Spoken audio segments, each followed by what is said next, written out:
تهريب السيارات الفارهة من هولندا إلى المغرب وتزوير وثائقها الإدارية تهمنا وجهت لأربعة أشخاص شكلوا على مدى سنتين عصابة دولية إجرامية وصفت بالخطيرة.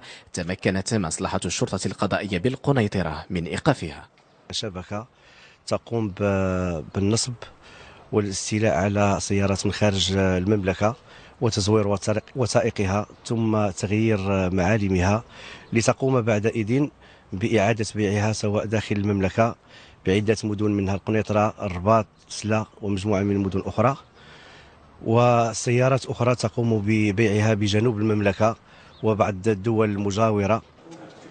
تحريات ميدانية وفوقية وعمودية وبالتنسيق مع الانتربول مكنت من إيقاف العصابة وبحوزتها وثائق فارغة تخص تحويل الملكية ولوحة مرقمة وكمية من مخدر الشراء. العصابة تتخذ من الحدود المغربية الموريتانية نقطة تسويق للمسروقات. هناك تحريات جارية بتنسيق مع شرطة ديال الانتربول لمعرفة ظروف وملابسات اختفاء هذه السيارات أو وجلبها إلى داخل المملكة.